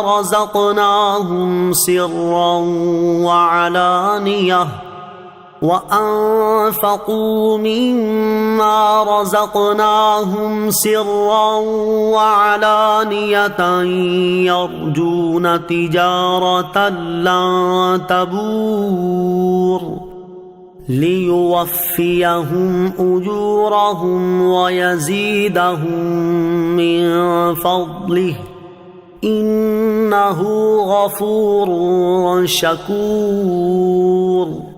ترجمہ، بے شک وہ لوگ جو اللہ کی کتاب کی تلاوت کرتے ہیں اور نماز قائم رکھتے ہیں اور ہمارے دیے ہوئے رزق میں سے پوشیدہ اور اعلانیہ کچھ ہماری راہ میں خرچ کرتے ہیں، وہ ایسی تجارت کے امیدوار ہیں جو ہرگز تباہ نہیں ہوگی، تاکہ اللہ انہیں ان کے ثواب بھرپور دے اور اپنے فضل سے اور زیادہ عطا کرے۔ بے شک وہ بخشنے والا قدر فرمانے والا ہے۔ ان الذین یتلون کتاب اللہ، بے شک وہ لوگ جو اللہ کی کتاب کی تلاوت کرتے ہیں۔ اس آیت اور اس کے بعد والی آیت کا خلاصہ یہ ہے کہ وہ لوگ جو پابندی کے ساتھ قرآن پاک کی تلاوت کرتے ہیں اور اس میں موجود احکام وغیرہ کی معلومات حاصل کرتے ہیں اور ان پر عمل کرتے ہیں اور نمازوں کو ان کے اوقات میں ادا کرتے ہیں اور ہمارے دیے ہوئے رزق میں سے پوشیدہ اور اعلانیہ کچھ ہماری راہ میں خرچ کرتے ہیں، وہ ایسی تجارت یعنی ثواب کے امیدوار ہیں جو ہرگز تباہ نہیں ہوگی، تاکہ اللہ تعالیٰ انہیں ان کے اعمال کا ثواب بھرپور دے اور اپنے فضل سے اور اپنی رحمت کے خزانوں سے انہیں اور زیادہ عطا کرے، جس کے بارے میں عمل کرتے وقت انہوں نے تصور تک نہ کیا ہوگا، کیونکہ اللہ تعالیٰ کی شان یہ ہے کہ وہ اپنے بندوں کی خطاؤں کو بخشنے والا اور ان کے نیک اعمال کی قدر فرمانے والا ہے۔ قیامت کے دن سایہ عرش میں جگہ پانے والے لوگ۔ حضرت ابو ہریرہ رضی اللہ تعالی عنہ سے روایت ہے، تاجدار رسالت صلی اللہ تعالی علیہ وسلم کا فرمان، اور یہ حدیث بخاری شریف میں ہے، 7 آدمی ایسے ہیں جنہیں اللہ تعالیٰ اس دن اپنے عرش کے سائے میں جگہ دے گا جس دن اس کے عرش کے سائے کے سوا کوئی سایہ نہ ہوگا۔ نمبر 1، عادل حکمران۔ نمبر 2، وہ نوجوان جو اپنے رب عز و جل کی عبادت پہ پروان چڑھا۔ نمبر 3، وہ آدمی جس کا دل مسجد میں لگا رہتا ہے۔ نمبر 4، وہ 2 آدمی جو اللہ تعالیٰ سے محبت کے باعث اکٹھے ہوں اور اسی وجہ سے جدا ہوں۔ نمبر 5، وہ آدمی جسے حیثیت اور جمال والی عورت بلائے تو وہ کہہ دے کہ میں اللہ تعالیٰ سے ڈرتا ہوں۔ نمبر 6، وہ آدمی جو چھپا کر خیرات کرے یہاں تک کہ اس کے بائیں ہاتھ کو معلوم نہ ہو کہ اس کے دائیں ہاتھ نے کیا خرچ کیا ہے۔ نمبر 7، وہ آدمی جو تنہائی میں اللہ تعالیٰ کا ذکر کرے تو اس کے آنسو جاری ہو جائے۔ والذی اوحینا الیک من الکتاب هو الحق مصدقا لما بین یدیہ ان اللہ بعبادہ لخبیر بصیر۔ ترجمہ، اور وہ کتاب جو ہم نے تمہاری طرف وحی بھیجی ہے وہی حق ہے، اپنے سے پہلے موجود کتابوں کی تصدیق فرماتی ہوئی، بے شک اللہ اپنے بندوں سے خبردار دیکھنے والا ہے۔ والذی اوحینا الیک من الکتاب، اور وہ کتاب جو ہم نے تمہاری طرف وحی بھیجی ہے۔ اس آیت میں اللہ تعالیٰ نے اپنے حبیب علیہ الصلوۃ والسلام سے فرمایا کہ جس کتاب کی ہم نے آپ کی طرف وحی فرمائی ہے یعنی قرآن مجید، وہی حق ہے کہ اس میں جھوٹ اور شک کا کوئی شائبہ تک نہیں، اور وہ کتاب اپنے سے پہلے نازل ہونے والی کتابوں کی عقائد، اصول اور احکام میں تصدیق فرماتی ہے۔ بے شک اللہ تعالیٰ اپنے بندوں سے خبردار اور انہیں دیکھنے والا ہے اور ان کے ظاہر و باطن کو جاننے والا ہے۔ ثم اورثنا الكتاب الذين اصطفينا من عبادنا فمنهم ظالم لنفسه ومنهم مقتصد ومنهم سابق بالخيرات بإذن الله ذلك هو الفضل الكبير۔ ترجمہ، پھر ہم نے کتاب کا وارث اپنے چنے ہوئے بندوں کو کیا تو ان میں کوئی اپنی جان پر ظلم کرنے والا ہے اور ان میں کوئی درمیانہ راستہ اختیار کرنے والا ہے اور ان میں کوئی وہ ہے جو اللہ کے حکم سے بھلائیوں میں سبقت لے جانے والا ہے، یہی بڑا فضل ہے۔ ثم اورثنا الكتاب الذين اصطفينا من عبادنا، پھر ہم نے کتاب کا وارث اپنے چنے ہوئے بندوں کو کیا، یعنی اے حبیب صلی اللہ تعالی علیہ وسلم، ہم نے آپ کی طرف قرآن مجید کی وحی فرمائی، پھر ہم نے اپنے چنے ہوئے بندوں کو اس کتاب کا وارث کیا۔ حضرت عبداللہ ابن عباس رضی اللہ تعالیٰ عنہما فرماتے ہیں، چنے ہوئے بندوں سے مراد نبی کریم علیہ الصلوۃ والسلام کی امت ہے، کیونکہ اللہ تعالیٰ نے انہیں تمام امتوں پر فضیلت دی اور سید المرسلین صلی اللہ علیہ وسلم کی غلامی اور نیاز بندی کی کرامت و شرافت سے مشرف فرمایا۔ فَمِنْهُمْ ظَالِمٌ لِنَفْسِهِ، تو ان میں کوئی اپنی جان پر ظلم کرنے والا ہے۔ آیت کے اس حصے سے حضور پرنور علیہ الصلوۃ والسلام کی امت کے لوگوں کے 3 مدارج اور مراتب بیان کیے گئے ہیں۔ نمبر 1، کوئی اپنی جان پر ظلم کرنے والا ہے۔ نمبر 2، کوئی درمیانہ راستہ اختیار کرنے والا ہے۔ نمبر 3، کوئی وہ ہے جو اللہ تعالیٰ کے حکم سے بھلائیوں میں سبقت لے جانے والا ہے۔ ان تینوں کے مصداق کے بارے میں مفسرین کے کثیر اقوال ہیں جو کہ تفاسیر میں تفصیل کے ساتھ مذکور ہیں، یہاں ان میں سے ایک قول بیان کیا جاتا ہے۔ ام المومنین حضرت عائشہ صدیقہ رضی اللہ تعالی عنہا نے فرمایا کہ سبقت لے جانے والے عہد رسالت کے وہ مخلص حضرات ہیں جن کے لیے رسول کریم علیہ الصلوۃ والسلام نے جنت اور رزق کی بشارت دی، اور درمیانہ راستہ اختیار کرنے والے وہ اصحاب ہیں جو آپ علیہ الصلوۃ والسلام کے طریقے پر عمل کرتے رہے، اور اپنی جان پر ظلم کرنے والے ہم تم جیسے لوگ ہیں۔ یہ ام المومنین حضرت عائشہ صدیقہ رضی اللہ تعالی عنہا کی طرف سے انتہائی انکساری کا اظہار تھا کہ اتنے اعلیٰ مقام پر فائز ہونے کے باوجود آپ رضی اللہ تعالی عنہا نے اپنے آپ کو تیسرے طبقے میں شمار فرمایا۔ یہاں ان 3 مدارج کے افراد سے متعلق 2 احادیث بھی سماعت فرمائیے۔ چنانچہ ایک حدیث شریف میں ہے، حضور اکرم صلی اللہ تعالی علیہ وسلم نے ارشاد فرمایا، ہمارا سبقت لے جانے والا تو سبقت لے جانے والا ہی ہے، اور درمیانہ راستہ اختیار کرنے والے کی نجات ہے، جبکہ ظالم کی مغفرت ہے۔ اور دوسری حدیث میں ہے، حضور اکرم علیہ الصلوۃ والسلام نے ارشاد فرمایا، نیکیوں میں سبقت لے جانے والا جنت میں بے حساب داخل ہوگا، اور مقتصد سے حساب میں آسانی کی جائے گی، اور ظالم مقام حساب میں روکا جائے گا، اس کو پریشانی پیش آئے گی، پھر وہ جنت میں داخل ہوگا۔ ذالک هو الفضل الکبیر، یہی بڑا فضل ہے، یعنی نیکیوں میں دوسروں سے آگے بڑھ جانا ہی اللہ تعالیٰ کا بڑا فضل ہے، اور یہ صرف اسی کی توفیق سے ملتا ہے۔ بعض مفسرین نے اس آیت کی تفسیر میں فرمایا کہ چنے ہوئے بندوں کو کتاب کا وارث بنانا ہی اللہ تعالیٰ کا بڑا فضل ہے۔ جنات عدن يدخلونها يحلون فيها من أساور من ذهب ولؤلؤا وَلِبَاسُهُمْ فِيهَا حَرِيرٌ۔ ترجمہ، ان کے لیے بسنے کے باغات ہیں جن میں وہ داخل ہوں گے، انہیں ان باغوں میں سونے کے کنگن اور موتی پہنائے جائیں گے، اور وہاں ان کا لباس ریشمی ہوگا۔ جنات عدن، بسنے کے باغات۔ اس آیت میں ان لوگوں کے ثواب کا ذکر کرتے ہوئے فرمایا کہ ان تینوں گروہوں کے لیے بسنے کے باغات ہیں جن میں وہ داخل ہوں گے، انہیں ان باغوں میں سونے کے ایسے کنگن پہنائے جائیں گے جن پر موتی لگے ہوئے ہوں گے، اور وہاں ان کا لباس ریشمی ہوگا، کیونکہ اس میں لذت اور زینت ہے۔ یاد رہے کہ دنیا میں مسلمان مرد پر سونا اور ریشم پہننا حرام ہے، جنت میں یہ سب حلال ہوگا۔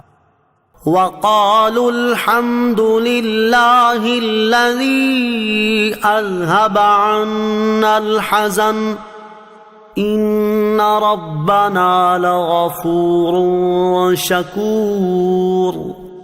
ترجمہ، اور وہ کہیں گے سب خوبیاں اس اللہ کے لیے ہیں جس نے ہم سے غم دور کر دیا، بے شک ہمارا رب بخشنے والا قدر فرمانے والا ہے۔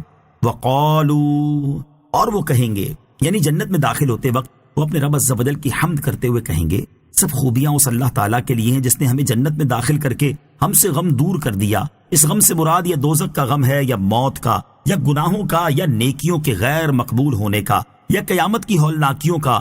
غرض انہیں کوئی غم نہ ہوگا، اور وہ اس پر اللہ تعالیٰ کی حمد کریں گے اور کہیں گے کہ بے شک ہمارا رب عز و جل بخشنے والا اور قدر فرمانے والا ہے، کہ گناہوں کو بخشتا ہے اگرچہ گناہ بہت زیادہ ہوں، اور نیکیاں قبول فرماتا ہے اگرچہ نیکیاں کم ہوں۔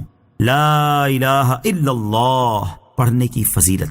حضرت عبداللہ ابن عمر رضی اللہ عنہما سے روایت ہے، حضور اکرم علیہ الصلوۃ والسلام نے ارشاد فرمایا، لا الہ الا اللہ پڑھنے والوں پر ان کی قبروں میں کوئی وحشت ہوگی اور نہ ہی حشر میں ان پر کوئی گھبراہٹ طاری ہوگی، اور گویا کہ میں لا الہ الا اللہ پڑھنے والوں کو دیکھ رہا ہوں، وہ اپنے سروں سے گرد جھاڑتے ہوئے یہ کہہ رہے ہوں گے الحمدللہ الذی اذھب عنا الحزن۔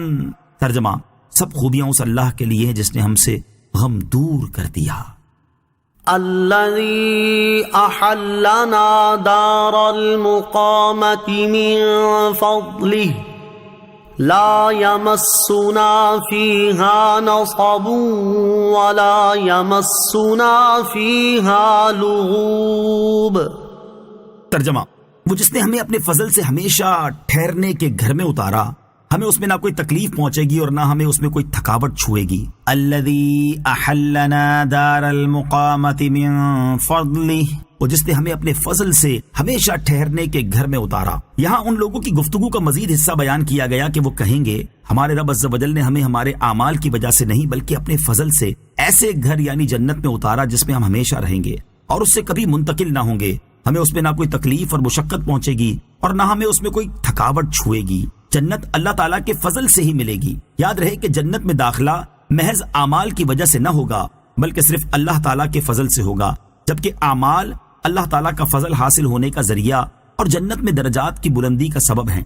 حضرت ابو ہریرہ رضی اللہ تعالیٰ عنہ سے روایت ہے، رسول کریم صلی اللہ تعالیٰ علیہ وسلم نے ارشاد فرمایا، تم میں سے کسی کو اس کا عمل جنت میں داخل نہیں کرے گا۔ لوگ عرض گزار ہوئے، کیا آپ کو بھی نہیں؟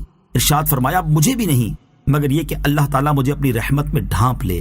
اس سے معلوم ہوا کہ جنت ملنا اللہ تعالیٰ کے فضل سے ہے، نہ کہ محض اپنے عمل سے۔ اس لیے کوئی پرہیزگار اپنے پرہیزگار ہونے پر ناز نہ کرے۔ والذین کفروا لهم نار جہنم لا يقضى عليهم فيموتوا ولا يخفف عنهم من عذابها كذلك نجزي كل كفور۔ ترجمہ، اور جنہوں نے کفر کیا ان کے لیے جہنم کی آگ ہے، نہ ان پر قضا آئے کہ وہ مر جائیں اور نہ ان سے جہنم کا عذاب کچھ ہلکا کیا جائے گا۔ ہم ہر بڑے ناشکرے کو ایسی ہی سزا دیتے ہیں۔ والذین کفروا لهم نار جہنم، اور جنہوں نے کفر کیا ان کے لیے جہنم کی آگ ہے۔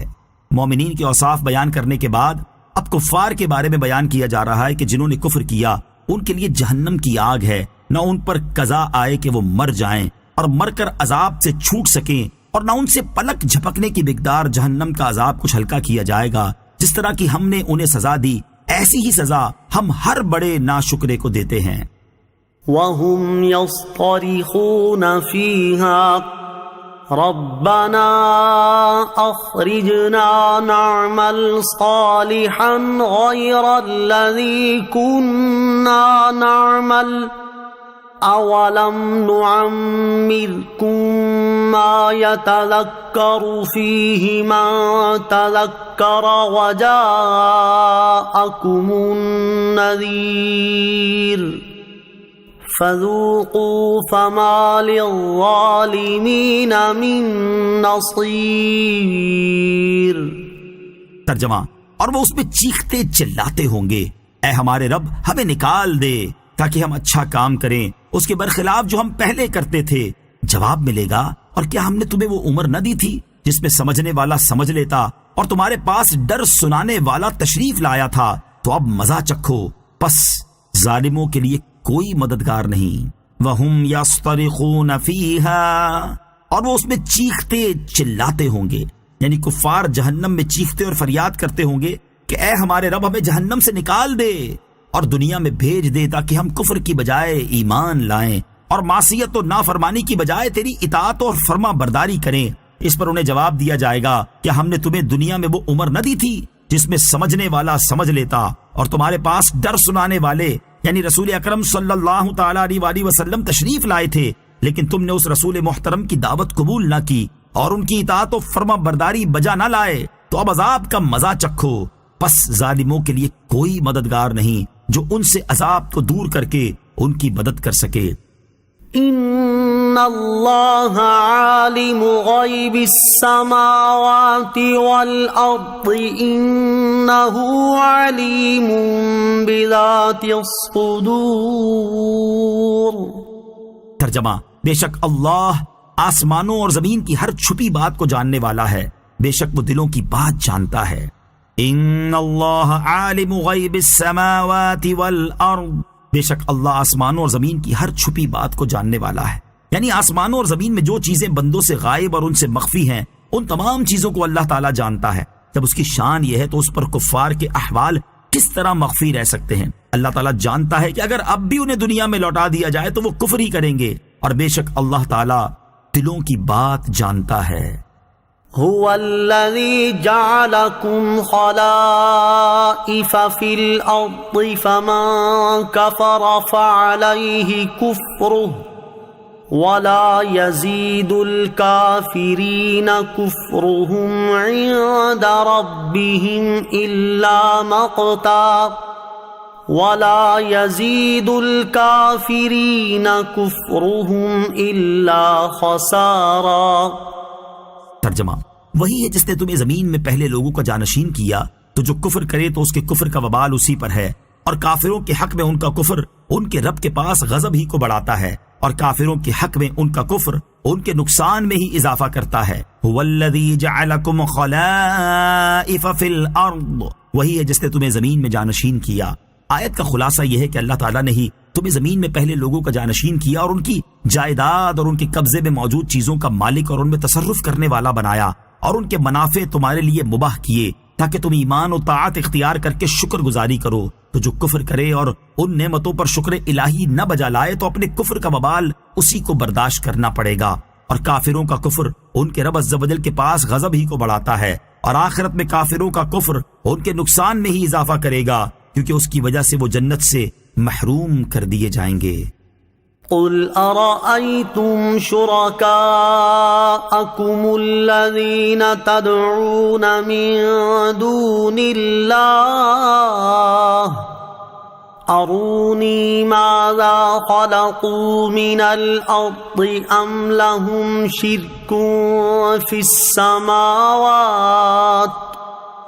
ام آتیناہم کتابا فہم علی بینۃ منہ بل ان یعد الظالمون بعضهم بعضا الا غرورا۔ ترجمہ، تم فرماؤ بھلا اپنے وہ شریک تو بتلاؤ جنہیں تم اللہ کے سوا پوچھتے ہو، مجھے دکھاؤ کہ انہوں نے زمین میں کون سا حصہ بنایا ہے، یا آسمانوں میں ان کی کوئی شرکت ہے، یا ہم نے انہیں کوئی کتاب دی ہے کہ وہ اس کی روشن دلیلوں پر ہیں، بلکہ ظالم آپس میں ایک دوسرے کو دھوکے فریب کا ہی وعدہ دیتے ہیں۔ قل، تم فرماؤ، یعنی اے حبیب صلی اللہ تعالی علیہ وآلہ وسلم، آپ اپنی قوم کے مشرکین سے فرما دیں کہ جن بتوں کو تم اللہ تعالیٰ کا شریک ٹھہراتے ہو اور اللہ تعالیٰ کے سوا ان کی پوجا کرتے ہو، مجھے دکھاؤ کہ انہوں نے زمین میں سے کون سا حصہ بنایا ہے، یا آسمانوں کے بنانے میں ان کی کوئی شرکت ہے جس کی وجہ سے وہ معبود ہونے میں اللہ تعالیٰ کے شریک ہو گئے، یا اللہ تعالیٰ نے ان مشرکین پر آسمان سے کوئی کتاب نازل کی ہے جس نے ان کے سامنے بیان کیا کہ اللہ تعالیٰ نے کسی کو اپنا شریک بنایا ہے، اور مشرکین اپنے شرک کرنے میں اس کی روشن دلیلوں پر عمل پیرا ہیں۔ ان میں سے کوئی بھی بات نہیں، بلکہ ظالم لوگ آپس میں ایک دوسرے کو دھوکے فریب کا ہی وعدہ دیتے ہیں کہ ان میں جو بہکانے والے ہیں وہ اپنی پیروی کرنے والوں کو دھوکہ دیتے ہیں، اور بتوں کی طرف سے انہیں باطل امیدیں دلاتے ہیں کہ بت ان کی شفاعت کریں گے۔ ان اللہ یمسک السماوات والارض ان تزولا وَلَئِن زَالَتَا إِنْ أَمْسَكَهُمَا مِنْ أَحَدٍ مِّن بَعْدِهِ إِنَّهُ كَانَ حَلِيمًا غَفُورًا۔ ترجمہ، بے شک اللہ آسمانوں اور زمین کو روکے ہوئے ہے کہ حرکت نہ کریں، اور قسم ہے کہ اگر وہ ہٹ جائیں تو اللہ کے سوا انہیں کوئی نہ روک سکے گا، بے شک وہ حلم والا بخشنے والا ہے۔ ان اللہ یمسک السماوات والارض ان تزولا، بے شک اللہ آسمانوں اور زمین کو روکے ہوئے ہے کہ حرکت نہ کریں، بے شک اللہ تعالیٰ آسمانوں اور زمین کو روکے ہوئے ہے کہ وہ اپنی جگہ سے حرکت نہ کریں، ورنہ آسمان و زمین کے درمیان شرک جیسی معصیت ہو تو آسمان و زمین کیسے قائم رہیں؟ اور قسم ہے کہ اگر وہ اپنی جگہ سے ہٹ جائیں تو اللہ تعالیٰ کے سوا کوئی اور انہیں روک نہیں سکتا۔ بے شک اللہ تعالیٰ حلم والا ہے، اسی لیے وہ کفار کو جلد سزا نہیں دیتا، اور جو اس کی بارگاہ میں توبہ کر لے تو اسے بخشنے والا ہے۔ وَأَقْسَمُوا بِاللَّهِ جَهْدَ أَيْمَانِهِمْ لَئِن جَاءَهُمْ نَذِيرٌ لَيَكُونُنَّ أَهْدَىٰ مِنْ إِحْدَى الْأُمَمِ فَلَمَّا جَاءَهُمْ نَذِيرٌ مَا زَادَهُمْ إِلَّا نُفُورًا۔ ترجمہ: اور انہوں نے اپنی قسموں میں حد بھر کی کوشش کر کے اللہ کی قسم کھائی کہ اگر ان کے پاس کوئی ڈر سنانے والا آیا تو وہ ضرور تمام امتوں میں سے ہر ایک امت سے بڑھ کر ہدایت پر ہوں گے، لیکن پھر جب ان کے پاس ڈر سنانے والا تشریف لایا تو اس نے ان کی نفرت میں ہی اضافہ کیا۔ وَأَقْسَمُوا بِاللَّهِ جَهْدَ أَيْمَانِهِمْ، اور انہوں نے اپنی قسموں میں حد بھر کی کوشش کر کے اللہ کی قسم کھائی۔ نبی کریم علیہ الصلوۃ والسلام کی بعثت سے پہلے قریش نے یہودیوں اور عیسائیوں کے اپنے رسولوں کو نہ ماننے اور ان کے جھٹلانے کے بارے میں کہا تھا کہ اللہ تعالیٰ ان پر لعنت کرے کہ ان کے پاس اللہ تعالیٰ کی طرف سے رسول آئے اور انہوں نے انہیں جھٹلایا اور نہ مانا۔ خدا کی قسم، اگر ہمارے پاس کوئی رسول آئے تو ہم ان سے زیادہ راہ راست پر ہوں گے اور اس رسول کو ماننے میں ان کے بہتر گروہ پر سبقت لے جائیں گے، لیکن جب ان کے پاس حضور سید المرسلین علیہ الصلوۃ والسلام کی رونق افروزی اور جلوہ آرائی ہوئی تو حق و ہدایت سے ان کی نفرت اور دوری میں ہی اضافہ ہوا۔ استكبارا في الأرض ومكر السيء ولا يحيق المكر السيء إلا بأهله فهل ينظرون إلا سنة الأولين فلن تجد لسنة الله تبديلا وَلَن تَجِدَ لِسُنَّةِ اللَّهِ تَحْوِيلًا۔ ترجمہ: زمین میں بڑائی چاہنے اور برا مکر و فریب کرنے کی وجہ سے وہ ایمان نہ لائے اور برا مکر و فریب اپنے چلنے والے ہی پر پڑتا ہے تو وہ پہلے لوگوں کے دستور ہی کا انتظار کر رہے ہیں، تو تم ہرگز اللہ کے دستور کے لیے تبدیلی نہیں پاؤ گے اور ہرگز اللہ کے قانون کے لیے ٹالنا نہ پاؤ گے۔ استکباراً فی الارض ومکر السیء، زمین میں بڑائی چاہنے اور برا مکر و فریب کرنے کی وجہ سے وہ ایمان نہ لائے۔ اس آیت کا ایک معنی یہ ہے کہ زمین میں بڑائی چاہنے اور برا مکر و فریب کرنے کی وجہ سے حق و ہدایت سے کفار قریش کی نفرت میں ہی اضافہ ہوا۔ دوسرا معنی یہ ہے کہ جب کفار کے پاس تاجدار رسالت صلی اللہ تعالیٰ علیہ وسلم تشریف لائے تو حق و ہدایت سے ان کی نفرت، ایمان لانے سے تکبر اور برا مکر و فریب کرنے میں ہی اضافہ ہوا۔ برے مکر و فریب کے بارے میں ایک قول یہ ہے کہ اس سے مراد شرک اور کفر ہے، دوسرا قول یہ ہے کہ اس سے مراد رسول کریم علیہ الصلوۃ والسلام کے ساتھ مکر و فریب کرنا ہے۔ تکبر کیسی بیماری ہے؟ اس آیت سے معلوم ہوا کہ تکبر و غرور ایسی بری بیماری ہے کہ اس کی وجہ سے انسان نبی کی پیروی سے محروم رہتا ہے، جبکہ بارگاہ انبیاء علیہ الصلوۃ والسلام میں عاجزی اور انکساری ایمان کا ذریعہ ہے۔ کفار مکہ کے کفر کی وجہ یہی ہوئی کہ انہوں نے اپنے کو نبی سے بڑھ کر جانا اور بولے کہ ہم ان سے زیادہ مالدار ہیں، اور اکثر کفار نے نبیوں کو اپنے جیسے بشر کہا۔ وَلَا يَحِيقُ الْمَكْرُ السَّيِّئُ إِلَّا بِأَهْلِهِ، اور برا مکر و فریب اپنے چلنے والے ہی پر پڑتا ہے، یعنی برا فریب مکار پر ہی پڑتا ہے۔ چنانچہ فریب کاری کرنے والے بدر میں مارے گئے۔ جو کسی کے لیے گھڑا کھودے تو خود ہی اس میں گرتا ہے۔ حضرت عبداللہ ابن عباس رضی اللہ تعالیٰ عنہما سے مروی ہے کہ ایک مرتبہ حضرت کعب احبار رضی اللہ تعالیٰ عنہ نے ان سے کہا، تورات میں یہ آیت ہے کہ جو شخص اپنے بھائی کے لیے گھڑا کھودتا ہے وہ خود اس میں گر جاتا ہے۔ حضرت عبداللہ ابن عباس رضی اللہ تعالیٰ عنہما نے فرمایا، قرآن میں بھی ایسی آیت ہے۔ حضرت کعب رضی اللہ تعالیٰ عنہ نے پوچھا کہاں ہے؟ آپ نے فرمایا یہ آیت پڑھ لو، وَلَا يَحِيقُ الْمَكْرُ السَّيِّئُ إِلَّا بِأَهْلِهِ۔ ترجمہ: اور برا مکر و فریب اپنے چلنے والے ہی پر پڑتا ہے۔ فی زمانہ ہمارے معاشرے میں ایک دوسرے کے خلاف سازشیں کرنے اور سازشی لوگوں کی مدد کرنے کا مرض بہت عام ہے۔ کاروباری اور تاجر حضرات ایک دوسرے کے خلاف، نوکری پیشہ حضرات اپنے ساتھیوں کے خلاف، چھوٹے منصب والے بڑے منصب والوں کے خلاف، اور ہم منصب اپنے منصب والوں کے ساتھ، اسی طرح گھریلو اور خاندانی نظام زندگی میں ساس بہو ایک دوسرے کے خلاف، بیوی اور شوہر کے خلاف، ایک رشتہ دار دوسرے رشتہ دار کے خلاف، یوں ہی ایک پڑوسی دوسرے پڑوسی کے خلاف سازشیں کرتے نظر آتے ہیں۔ اللہ تعالیٰ انہیں ہدایت نصیب کرے۔ کسی کے خلاف سازش کرنے اور سازش کرنے والوں کی مدد کرنے کا انجام بہت برا ہے۔ حضرت قیس بن سعد رضی اللہ تعالیٰ عنہ سے روایت ہے، رسول اللہ صلی اللہ تعالیٰ علیہ وسلم نے ارشاد فرمایا، سازش کرنے والے اور دھوکہ دینے والے جہنم میں ہیں۔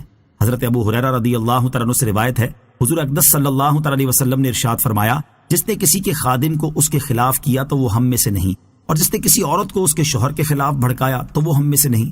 امام زہری رضی اللہ تعالیٰ عنہ سے مروی ہے کہ نبی اکرم علیہ الصلوۃ والسلام نے ارشاد فرمایا، تم کسی کے خلاف سازش نہ کرو اور نہ ہی کسی سازش کرنے والے کی مدد کرو، کیونکہ اللہ تعالیٰ ارشاد فرماتا ہے وَلَا يَحِيقُ الْمَكْرُ السَّيِّئُ إِلَّا بِأَهْلِهِ، ترجمہ، اور برا مکر و فریب اپنے چلنے والے ہی پر پڑتا ہے۔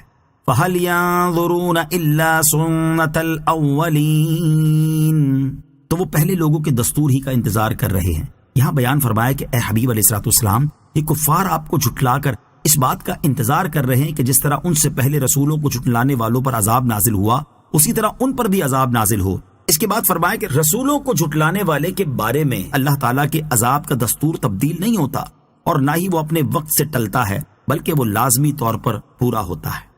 اولم يسيروا في الارض فينظروا كيف كان عاقبة الذين من قبلهم وكانوا اشد منهم قوة وما كان الله ليعجزه من شيء في السماوات ولا في الأرض إنه كان عليما قديرا۔ ترجمہ، اور کیا انہوں نے زمین میں سفر نہ کیا کہ دیکھتے ان سے اگلوں کا کیسا انجام ہوا، اور وہ ان سے زیادہ طاقتور تھے، اور اللہ کی یہ شان نہیں کہ آسمانوں اور زمین میں کوئی شے اسے عاجز کر سکے، بے شک وہ علم والا، قدرت والا ہے۔ اولم یسیروا فی الارض، اور کیا انہوں نے زمین میں سفر نہ کیا، یعنی کیا کفار مکہ نے شام، عراق اور یمن کے سفروں میں انبیاء کرام علیہ الصلوۃ والسلام کو جھٹلانے والوں کی ہلاکت و بربادی اور ان کے عذاب اور تباہی کے نشانات نہیں دیکھے تاکہ ان سے عبرت حاصل کرتے؟ حالانکہ وہ تباہ شدہ قومیں ان اہل مکہ سے طاقت و قوت میں زیادہ تھیں، اس کے باوجود ان سے اتنا بھی نہ ہو سکا کہ وہ عذاب سے بھاگ کر کہیں پناہ لے سکیں، اور اللہ تعالیٰ کی یہ شان نہیں کہ آسمانوں اور زمین میں کوئی شے اسے عاجز کر سکے، بے شک وہ تمام موجودات کا علم رکھنے والا اور تمام ممکنات پر قدرت رکھنے والا ہے۔ وَلَوْ يُؤَاخِذُ اللَّهُ النَّاسَ بِمَا كَسَبُوا مَا تَرَكَ عَلَى ظَهْرِهَا مِن دَابَّةٍ ما ترك على ظهرها من دابة ولكن يؤخرهم إلى أجل مسمى فإذا جاء أجلهم فإن الله كان بعباده بصيرا۔ ترجمہ، اور اگر اللہ لوگوں کو ان کے اعمال کے سبب پکڑتا تو زمین کی پیٹھ پر کوئی چلنے والا نہ چھوڑتا، لیکن وہ ایک مقرر میعاد تک انہیں ڈھیل دیتا ہے، پھر جب ان کی مقررہ مدت آئے گی تو بے شک اللہ اپنے تمام بندوں کو دیکھ رہا ہے۔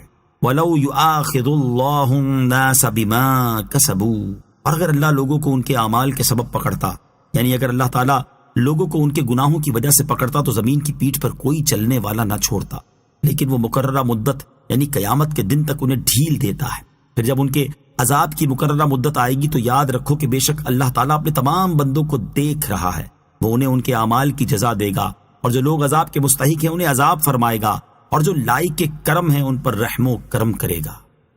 صدق اللہ العظیم۔